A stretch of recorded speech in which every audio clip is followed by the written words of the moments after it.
सोमवार सुबह तकरीबन 8:55 का समय।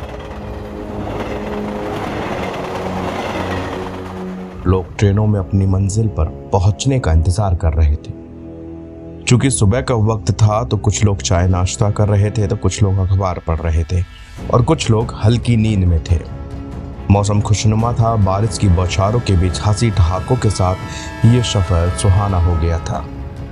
तभी रंगापानी शहर से ठीक पहले और न्यू जलपाईगुड़ी स्टेशन से 10 किलोमीटर दूर कंचनजंगा एक्सप्रेस को पीछे से मालगाड़ी ने जोरदार टक्कर मार दी।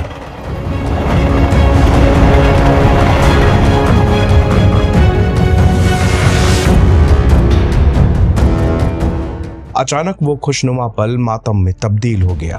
सन्नाटा पसरने के साथ ही चीख पुकार की आवाजें आने लगी। किसी को कुछ सोचने या समझने का मौका नहीं मिला। पश्चिम बंगाल रेल हादसे ने सबको अंदर से झकझोर दिया है। न्यू जलपाईगुड़ी स्टेशन से पहले पटरियों पर सिग्नलिंग की खराबी और मालगाड़ी लोको पायलट की मानवीय भूल के कारण पश्चिम बंगाल में एक घातक रेल हादसा हुआ जिसमें 9 लोगों की मौत हो गई और तकरीबन 40 से ज्यादा लोग घायल बताए जा रहे हैं।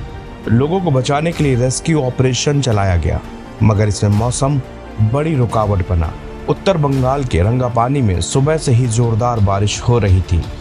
मोहम्मद हामिद स्थानीय मस्जिद में नमाज अदा करने के बाद अपने परिवार के साथ ईद मनाने के लिए घर लौट रहे थे। लेकिन सुबह 8:55 पे जब वो घर पहुंचने ही वाले थे तब हामिद ने एक जोरदार आवाज सुनी। वो उल्टे पैर वहां से भागे और देखा कि इतनी भीषण आवाज कहां से आई। तब उनको पता चला कि एक एक्सप्रेस गाड़ी को मालगाड़ी ने टक्कर मार दी है। हामिद जोर से चिल्लाए और रंगापानी के कई अन्य ग्रामीणों की मदद के लिए दौड़ पड़े। हामिद बताते हैं कि दुर्घटना मेरे घर से बहुत दूर नहीं हुई थी। मैं कुछ सेकंड के लिए स्तब्ध रह गया और फिर मुझे एहसास हुआ कि यात्रियों को इस वक्त सबसे ज़्यादा मदद की ज़रूरत है। मैं अपने कुछ पड़ोसियों के साथ मदद के लिए दौड़ा। जब हम घटना स्थल के करीब पहुंचे तो हम केवल एक्सप्रेस ट्रेन के क्षतिग्रस्त डिब्बे के अंदर से लोगों की मदद की चीखने की आवाज़ें साफ सुन सकते थे।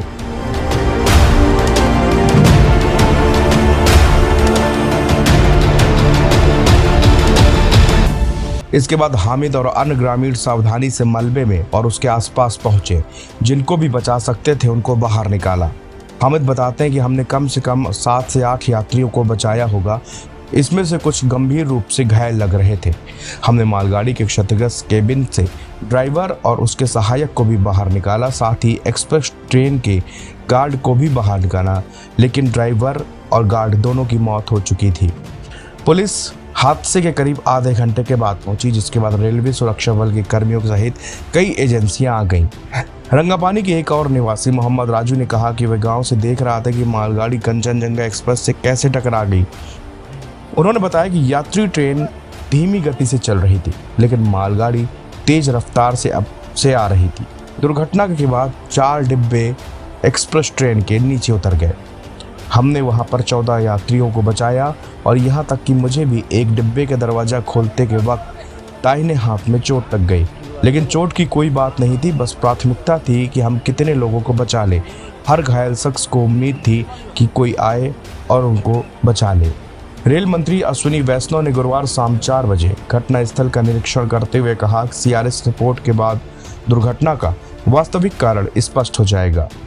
रेलवे बोर्ड की अध्यक्ष जया वर्मा सिन्हा ने कहा कि दुर्घटना में मानवीय भूल की भूमिका हो सकती है, लेकिन जांच के बाद हमें और जानकारी मिलेगी।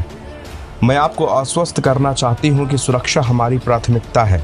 मारे गए 9 लोगों में मालगाड़ी का चालक, गार्ड और कंचनजंगा एक्सप्रेस के 7 यात्री शामिल हैं। यह ट्रेन त्रिपुरा के सबरूम से पश्चिम बंगाल के कोलकाता जा रही थी। इस ट्रेन में करीब 1300 लोग सवार थे। उन्होंने कहा कि दुर्भाग्य से मालगाड़ी चालक भी दुर्घटना में मारा गया। स्थिति से जो हम समझ पाए उससे ऐसा लगता है कि सिग्नल की अनदेखी की गई है। एनबीटी ऑनलाइन की रिपोर्ट।